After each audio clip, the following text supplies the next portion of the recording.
The sea lay silent under the fading Cuban sun, when a sudden explosion tore through the stillness and changed America forever.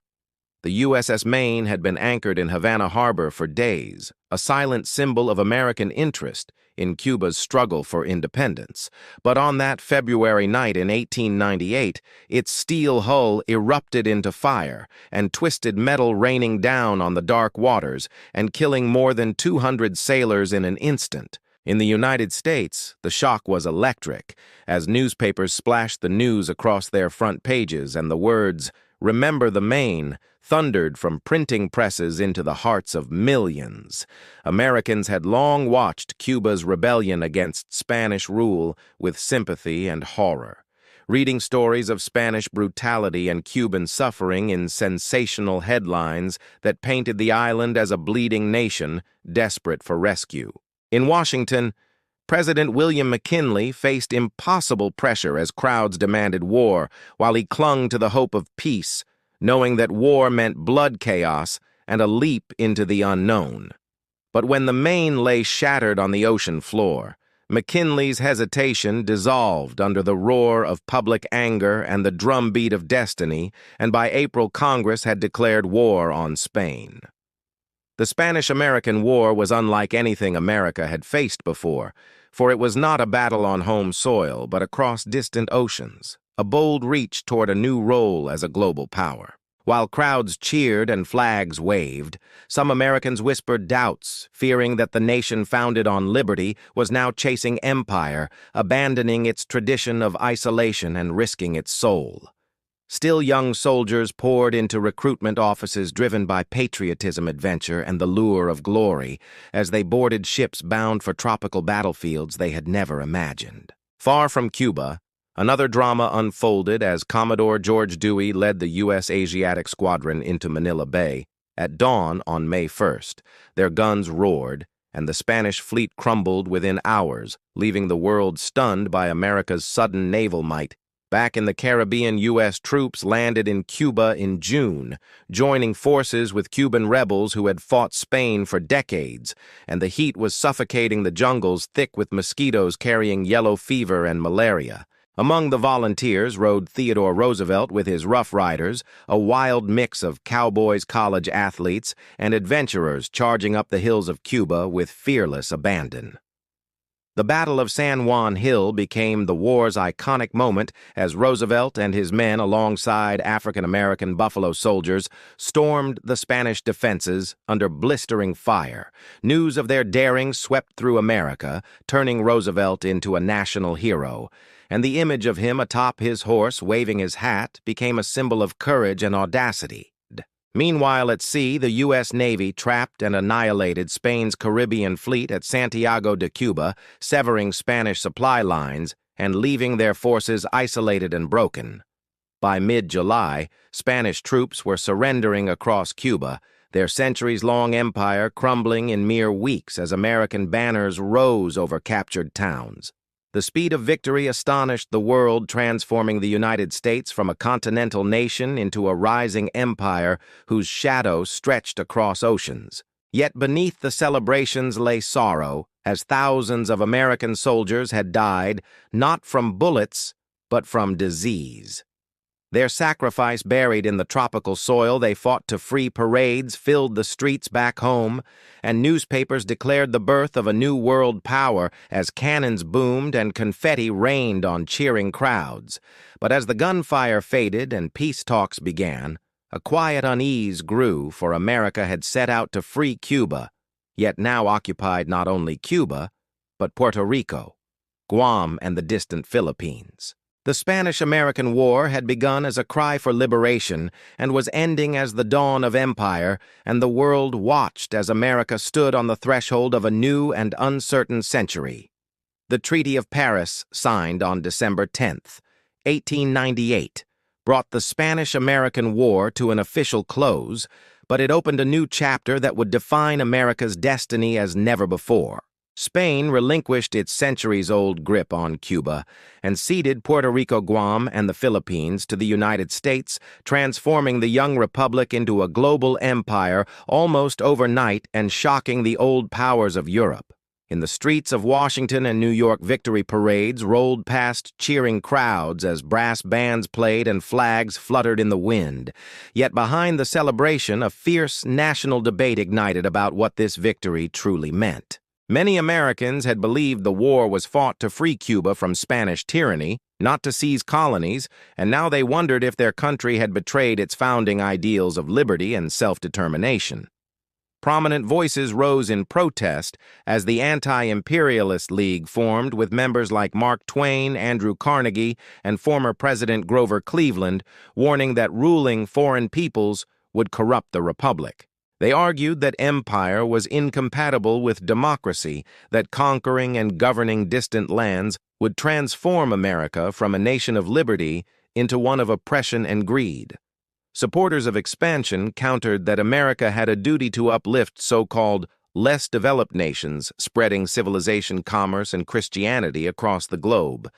This belief, cloaked in idealism, yet rooted in arrogance, became known as the white man's burden, and it fueled America's sense of mission as it entered the 20th century. While the nation argued the reality of empire unfolded on the ground, as Filipino revolutionaries who had fought Spain, expecting independence, now turned their guns on their new American rulers.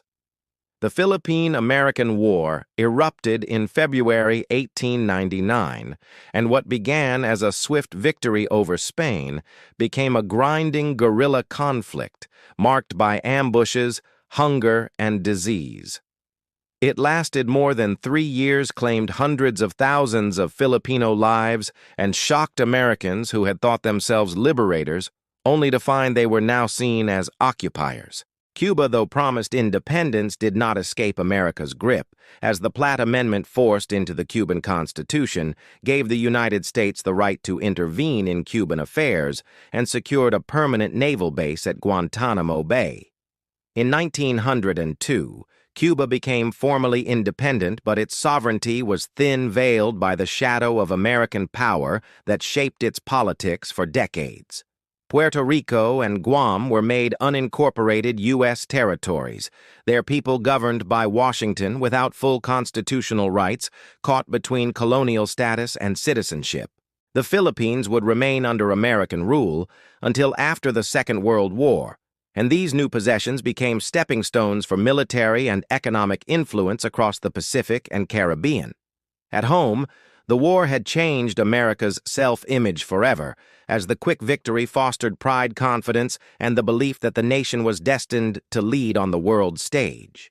The U.S. began building a massive modern navy inspired by the theories of Alfred Thayer Mahan, who preached that sea power was the key to global greatness. American companies surged into foreign markets, and diplomats pushed for an open door in China, asserting U.S. influence in Asia, where old empires like Britain and Russia still loomed.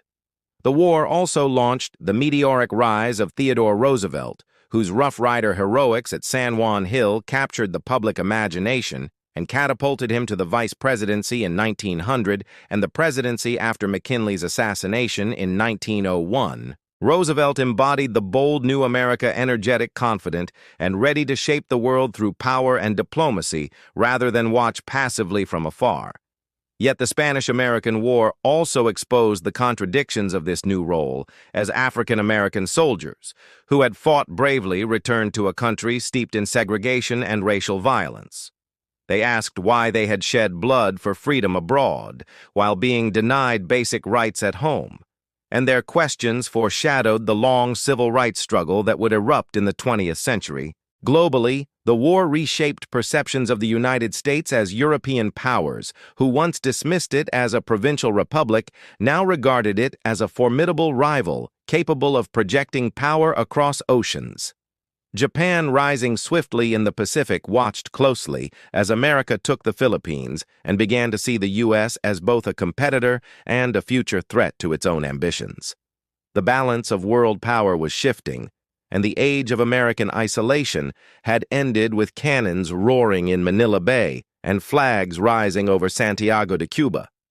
The war also marked the dawn of modern media influence, as sensationalist yellow journalism had fanned public outrage and pushed the nation into war, proving how powerful public opinion could be in shaping foreign policy. Newspapers, owned by William Randolph Hearst and Joseph Pulitzer, had splashed lurid tales of Spanish atrocities, real and imagined, across their front pages, turning conflict into spectacle and fueling the call to arms.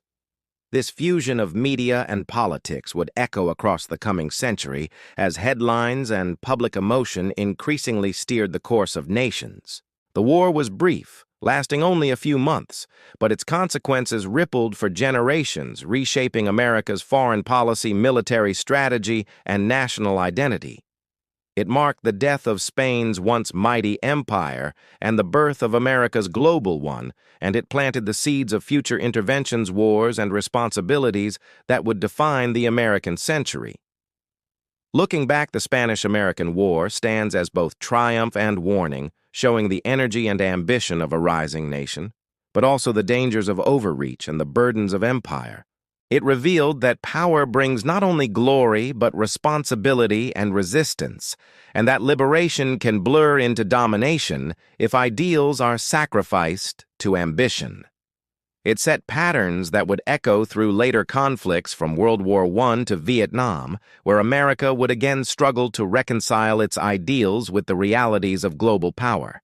And yet perhaps the most haunting legacy of the Spanish-American War is the question it left behind, asking what kind of nation America truly wished to be.